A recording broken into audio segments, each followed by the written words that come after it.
اور جب یہ واپس ٹیسٹامنی کے لیے آ رہی تھی تو پولیس نے بڑی زوروں سے ایک اٹیک کیا تاکہ یہ اپنی گواہی کو نہ دے سکے. خدا کا شکر ہے کہ آج رچی ہمارے درمیان میں ہے اور مجھے بڑی خوشی ہے. رچی کی بیٹی بڑی پیاری ہے. وہ آج یہاں پہ نہیں ہے کیونکہ وہ واپس اسلام آباد جا چکی ہے کیونکہ اسٹڈی کا مسئلہ تھا.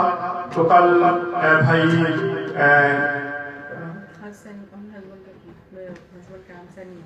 سنی بھائی ان کے ہسبینڈ کا نام وہ ان کے ساتھ واپس اسلام آباد جا چکی ہے.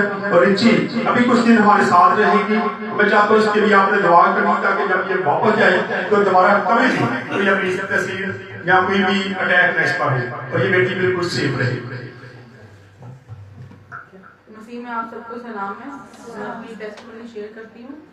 2015 میں میرے ساتھ یہ اٹیک ہوا تھا. اس سے پہلے میں اپنی زندگی اچھی جی رہی تھی, مطلب خدا کے ساتھ رفاقت کرتے ہوئے. جس طرح ماما پاپا چرچ لے کے جاتے تھے تو ہم دعائیں میٹنگ اٹینڈ کرنا, آپس میں کرنا, گھر میں کرنا. لیکن وہ سال کچھ ایسا ہوا کیونکہ میں اپنے سسرال میں آئی اس سال شادی کر کے میں اپنے سسرال میں آئی. تو وہاں پہ آنے پہ ادھر کے ہماری کلیسیا ہے, ان کا نام پاسٹر قمر زمان کس لیمپ فیلوشپ کے ممبر کے وہ ہیں. تو ادھر سے ہم لوگوں نے ان کو جوائن کیا.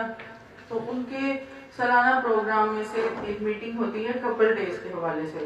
تو میں نے اس کو کہا, اپنے ہسبینڈ کو کہا کہ ہم نے اس میٹنگ کو ضرور اٹینڈ کرنا ہے. انہوں نے بھی کہا ٹھیک ہے ہم کریں گے. وہ میٹنگ اٹینڈ کر کے ہم واپس جب گھر آ رہے ہیں تو میری مدر ان لا نے کہا کہ مجھے ایسا فیل ہوا ہے کہ مطلب میری بیٹی کا نام وانیہ ہے, اس کے اندر جان نہیں ہے. تو میں پریشان تھی. میں نے کہا ایسے کیسے ہوا؟ انہوں نے اس کو بٹھا دیا, لٹا دیا, اس کو کہا یہ سو رہی ہے ٹھیک ہے, اس کے لیے پیر کیوں کہتے اس کی پریشانی نہیں ہے. پھر مجھے جو میری حالت تھی وہ میں نے اپنے ہسبینڈ کے ساتھ شیئر کی کہ مجھے نیند نہیں آ رہی, میں عجیب سے مطلب کہ کیفیت میں ہوگی. میں ان کو یہ کہہ رہی ہوں مجھے بہت زیادہ چیزیں نظر آ رہی ہیں, ہر جگہ اتنی چیزیں ہوگی, یہ کیا مسئلہ ہے؟ پھر گھر کی چیزیں مجھے نظر آ رہی بکھری ہوئی بہت زیادہ, کھلارا سب. میں نے کہا ہمارے گھر تو ایسے ہوتا ہی نہیں ہے. اب یہ کچھ ایسے سلسلے تھے کہ جو مجھے فیل ہونا شروع ہوئے اور گھر والے اس چیز سے ڈسٹرب ہوئے. پھر میں نے ان کو کہا کہ پریئر کے لیے چلتے, مطلب جن پادری صاحب سے ہم پریئر کرواتے تھے میں نے ان کو کہا کہ ان کو بلوائے تو پریئر کریں. پھر میں نے اپنی بڑی سسٹر کو فون کیا, وہ امریکہ میں ہوتی ہیں, وہ بھی پریشان ہوئی. پھر میری ماسو ساتھ آئی ہوئی ہیں, ان کو بتایا گیا, وہ سب پریشان. تو اس میں یہ ہو گیا کہ میری حالت ڈے بائی ڈے اتنی کرٹیکل ہوگی کہ پہلے تو مجھے چرچ میں رکھا گیا کافی دن تک, مطلب 9 دن پاسٹر انور فضل کے چرچ میں رہی ہوں. وہاں سے میری ہیلنگ ہوئی. پھر کوئی ایک پادری آئے وہاں پہ, ان کا نام نہیں مجھے پتا, انہوں نے کہا آپ کی مسز کے ساتھ ایول کا اٹیک تو تھا لیکن اب وہ ڈپریشن کی طرف ان کا مائنڈ انہوں نے چینج کر دیا, مطلب برین ڈسٹرب کیا ان کا. تو وہ اس میں یہ ہے کہ آپ ان کو کسی اچھے ڈاکٹر کو دکھائیں. پھر میرے ہسبینڈ کو سمجھ آیا, انہوں نے کہا ٹھیک ہے یہ چیز اپنی جگہ ٹھیک ہے لیکن میڈیسن بھی ہے. اب میڈیسن میں نے اسٹارٹ کی تو مجھے نیند آنا اسٹارٹ ہوئی, کیونکہ میں جب اس کنڈیشن میں تھی میں سوتی نہیں تھی اور کھانے پینے کے لیے کچھ بھی نہیں کھاتی تھی. 18 دن اور 18 راتیں میں نے کھانا پینا نہیں کھایا. تو بندہ ایک سوچے اتنے دن ایک طبیعت خراب ہے, اتنا لمبا عرصے سے بندہ کچھ کھائے پیے نا تو باڈی کس قدر ویک ہو جاتی ہے. اور اس کے بعد یہ ہوا کہ جب مجھے ہاسپٹل لے کے گئے, میڈیکیشن ملی, انہوں نے مجھے ریسٹ کے لیے بول دیا, آپ نے ریسٹ کرنا. پھر ڈے بائی ڈے میں ٹھیک تو ہوتی گئی لیکن میرے اندر ایک بوجھ تھا. میرے اندر سے مطلب جس طرح اندر آپ کا دل خوش ہے نا تو آپ کو سب کچھ اچھا لگتا ہے, آپ سب کو بڑے اچھے سے ویلکم کرتے ہو, مسکراہٹ کے ساتھ بات کرتے ہو. بیسیکلی میری مسکراہٹ ہی میرے پاس نہیں رہی تھی. پھر 2080 کی بات ہے, نیو ایئر والے دن کی. میں اپنے گھر میں کچن میں کام کر رہی ہوں اور بیمار بھی میں اپنے گھر کے کچن سے ہی ہوئی تھی. کچن بالکل گیلری کے ساتھ ہے, اوپن ایئر ہے, وہاں پہ میں ڈرا نہیں رہی کسی کو, ویسے میں بتانے کے لیے کہہ رہی. ہوا کیا کہ میں اپنی بیٹی کے لیے پراٹھا انڈا بنایا اور اپنی ماما کو, اپنی مدر ان لا کو میں دے کے آئی. میں نے کہا ماں آپ اس کو کھلاؤ, میں ذرا برتن دھو کے آتی ہوں. میں برتن دھونے گئی ہوں تو قدرتی طور سے پتہ نہیں کیا ہوا, اچانک ہی میں نے نا اپنی گردن گھما کے اپنی گیلری کو دیکھا ہے.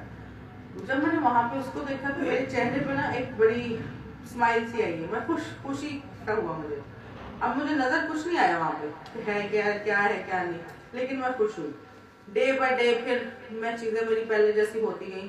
ان 3 سالوں میں میرے ساتھ یہ رہتا تھا کہ میں ہر وقت سوتی رہتی تھی، کام کرنے کو کچھ بھی دل نہیں کرتا تھا، کسی سے بات کرنے کو دل نہیں تھا کرتا، ایون کہ چلنا پھرنا میرے لیے بہت مشکل تھا. لیکن 2018 میں جب وہ 1 جنوری سے میرے ساتھ یہ مطلب سلسلہ ہوا، اس کے بعد میں امپروو ہوئی، واپس اپنی لائف میں آئی، بالکل ٹھیک مینجمنٹ کرنا، کیونکہ میں پہلے آفس جاب کرتی تھی، اب شادی کے بعد میں نے وہ چھوڑ دی ہے، تو اب وہ مینجمنٹ میں نے گھر میں سنبھالی ہوئی ہے. تو وہ چیزیں میری مطلب کنٹینیو کی. ابھی کہہ سکتے ہیں کہ اس فرائیڈے سے نا پالی صاحب، اس فرائیڈے سے مطلب 1 ہفتہ پہلے تھوڑے سے گھر میں مسئلے مسائل ہوئے، لیکن اس فرائیڈے کو میں نے کہا، کیونکہ ہم نے گھر میں چین پریئر اسٹارٹ کی ہوئی ہے. ایک ہم فیملی ہوتی ہے، ہمارے نیبرز میں ایک اور کرسچن فیملی ہے، اور میری ماما کے ہی بہنوئی لگتے ہیں وہ آتے ہیں. ہم 3 فیملیاں اکٹھے ہو کے نا تو چرچ تو جاتے ہی ہیں، لیکن یہاں پہ یہ دعائیں کا سلسلہ شروع کیا ہوا ہے. اس پریئر میں مجھے تھوڑی سی ڈسٹربنس فیل ہوئی، میری ادھر سے جا کے میری طبیعت پھر خراب ہوئی. طبیعت ان سینس میں ابھی بھی سب کو یہ کہتی ہوں میں ٹھیک ہوں، کیونکہ بھائی صاحب بھی جانتے ہیں، دیکھیں وہ بولتے بڑے ہیں، اگر دیکھ کے پڑھ لیتے ہیں. میں نے خداوند سے یہ کہا تھا، میں نے اس دفعہ ہاسپٹل تو رہنا نہیں. یہ گھر سے ہی مجھے کہہ رہے تھے کہ تجھے میں نے لے کے جانا، تجھے چیک کرانا، تجھے دوائیاں کھانی پڑیں گی. میں نے کہا ٹھیک ہے، بٹ حکم نہیں میں توڑ سکتی تھی. میں نے کہا حکم مانوں گی آپ کا، جو کہہ رہے ہو ٹھیک کہہ رہے ہو. تو میں یہ لوگ مجھے اسلام آباد سے ادھر لے کے آئے ہیں، ہفتے والے دن آئے ہیں. ہفتے والے دن سب سے پہلے ادھر آئے ہیں، پادری صاحب سے دعا کروائی ہے اور گھر گئے. ٹھیک ہے، گھر جا کے اپنی خالہ کی طرف جانا تھا، وہاں پہ بیٹھے، لیکن وہاں پہ صورتحال مطلب مجھے نہیں سمجھ آئی جس طرح بگڑی ہے. آپ سب لوگ پادری صاحب جانتے ہیں، میری خالہ لوگ بتاتے ہیں. تو طبیعت بہت خراب ہوئی. پھر انہوں نے آگے سے مجھے نہ کہا کہ یہ اس کو گھر میں نہیں رکھ سکتے، اس کو ہاسپٹل ہی لے کے جانا پڑے گا. وہ جو ٹائم تھا مجھے نہیں پتا اس میں نے کیا غلط باتیں کی ہیں، کیا حرکات کیے ہیں، تو ساری جس کی وجہ سے ڈسٹربنس بہت زیادہ بن گئی. اب میں بھی گئی ہوں، مجھے ادھر چرچ میں ہاسپٹل لے کے گئے ہیں، وہاں پہ کیلے میں چھوڑ دیا. اب میں کافی دیر تک اپنے بھائی کا نام لیتے ہوئے اس کو بلاتی نہیں کہ اس کو بلاؤ، وہ مجھے مطلب چھڑائے یہاں سے، مجھے کدھر پھنسا دیا. تو وہاں پہ سسٹر جو تھی، کام کرنے والے جو تھے، انہوں نے یہی کہا آپ سو جائیں، کچھ بھی نہیں ہے، ٹھیک ہو جائے گا، آدھے گھنٹے بعد آ جائے گا، آپ کو لے جائے گا. اب ایک مسئلہ یہ تھا کہ سوئی میں کافی دنوں سے نہیں تھی، اس کی وجہ سے یہ بھی ہو سکتا ہے پرابلم ہوگی. سوئی نہیں تھی، پھر میں انتظار میں لگ گئی. خیر سردیوں کا دن تھا، سردیوں کے دن آپ جانتے ہیں، میں تھک کے پھر آ کے لیٹ گئی.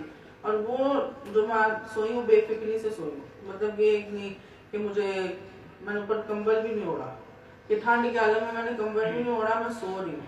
صبح اٹھی ہوں، صبح اٹھ کے آفس کی طرف سے ہاسپٹل کی طرف ناشتہ وغیرہ لے کے آتے ہیں، ناشتہ لے کے آئے ہیں.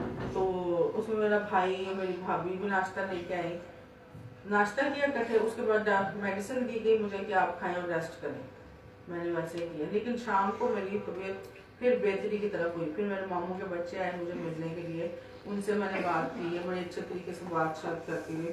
ان کو میں نے بولا، میں نے کہا میں آپ پچھلی دفعہ آئی تھی لیکن تمہاری طرف نہیں آئی، اس دفعہ ضرور آؤں گی. اور میں نے دعا میں خدا کو یہ رکھا ہوا تھا کہ میں نے ہاسپٹل زیادہ دن نہیں رہنا، میں نے واپس گھر جانا، میں نے گھر ہی جانا. میں نے دوائیاں کچھ میں نے سب یہی کہا ہوا کہ میں نے ہاسپٹل میں نہیں رہنا. اب وہ وہاں پہ راؤنڈ کرتے ہیں ڈاکٹر، سارے چیک کرتے ہیں کیا کیا کی صورتحال ہے. وہ بھی ایک عجیب ہی دنیا دیکھنی پڑے. یہ میں آپ کو تھوڑا تفصیل سے بتاؤں، اس نے بڑی تفصیل سے آپ کو کہا کہ کیسے اس پر اٹیک ہوا. 2 سال پہلے ان کے بھائی اس کو یہاں پہ لے کے آئے، اور اس وقت یہ 9 دن یہاں کا انہوں نے ذکر کیا کہ 9 دن یہ وہاں سینٹر میں رہ کے رہے. اس کے بعد پاسٹر سلیم ہے ان کے پاس یہ گئی، اور وہاں پہ انہوں نے کہا کہ ٹھیک ہوگی. وہاں انہوں نے ایک بیگ بھی دے دی، کوئی شکر گزاری کی. لیکن پھر بھی یہاں پہ آئی اور خدا نے یہاں پہ اس کو مکمل طور پہ بحال کیا. اور پھر 2 سال اس نے کوئی رابطہ نہیں کیا، کہیں کبھی بات ہو جاتی تھی. لیکن جب ایک دن اس نے مجھے اب پھر دوبارہ فون کیا، تو مجھے کہتے ہیں بھائی صاحب میں گواہی دینا چاہتی ہوں. تو میں کہا چلیں آپ آن لائن سنڈے کو گواہی دیں، اور میں نے آپ لوگوں کو بتایا کہ ٹیسٹیمنی ہے کہ ہم آن لائن اس کو کریں گے کیونکہ وہ بیٹی اسلام آباد میں یہاں نہیں آ سکتی، لیکن خدا کی مرضی کچھ اور ہوتی ہے۔ اس نے وہاں سے آن لائن ٹیسٹیمنی دینی تھی، لیکن خدا کی مرضی تھی یہاں پہ آئے، اور خدا نے اپنے طریقے سے اس کو یہاں پہ لے کے آئے۔ جس دن اس نے میرے ساتھ رابطہ کیا، اس نے کہا جی میں ٹھیک ہوں، حالانکہ اس کی باتوں سے مجھے تھوڑی ٹینشن ہو رہی تھی کہ 2 سال کے بعد ایک دم اس کو کیا ہو گیا، ایک دم ہی میرے ساتھ اتنا رابطہ، اور پھر بھائی سنی نے میرے ساتھ رابطہ کیا، پھر اس نے مجھے ساری اس کی کنڈیشن بتائی کہ یہ کنڈیشن ہے، تو میں نے کہا آپ اس طرح کریں، اس کو لاہور لے آؤ۔ اور جب یہ آنے لگے تھے اس وقت اسٹیشن پہ آ کے اس کی طبیعت بہت زیادہ بگڑ گئی، اور خدا کا شکر ہے کہ آج رچی ہمارے درمیان میں ہے، ہم پوری ٹیم اس کے لیے دعا کرتے رہے، خدا کا شکر ہے۔ میں نہیں چاہتا تھا کہ یہ ہاسپٹل جائے، لیکن شاید خدا کی مرضی ہوتی ہے، کیونکہ یہ سو نہیں پا رہی تھی اور یہ اپنے گھر والوں سے تھوڑی بدتمیزی کر رہی تھی، اس لیے پھر مناسب نہیں سمجھا گیا کہ کچھ دیر کے لیے اس کو ہاسپٹل میں رکھا جائے تاکہ یہ جلدی، اور بیٹا اس میں آپ برا نہیں ماننا، اچھی بات ہے کہ اگر آپ ہاسپٹل گئے تو آج خدا نے آپ کو یہاں پہ کھڑے ہیں آپ یہاں، اور یہ 3 دن کے بعد ہفتے کی رات کو یہ ہاسپٹل گئی ہے، سنڈے اور منڈے کو یہ اپنے گھر میں واپس آ چکی تھی۔ ان ساری باتوں کی آپ خدا کے شکر گزار ہیں، اس کی صحت کے لیے، تندرستی کے لیے آپ لوگوں نے خاص دعا کرنی ہے۔ میں چاہتا ہوں سارے لوگ اس کے لیے دعا کریں، جتنے حاضر ہیں سارے کھڑے ہو جائیں، دعا کریں گے ہم بچی کے لیے کہ خدا دوبارہ کبھی بھی اس پر کوئی اپنی تصویر اٹیک نہ کرے، تاکہ یہ اپنے گھر میں خوش رہے اور اپنے گھر والوں کو ٹھیک طریقے سے ان کے ساتھ پیار محبت سے پیش آئے۔ آئیں اپنے ہاتھ بڑھائیں اس طرف۔ ہاللیلویہ۔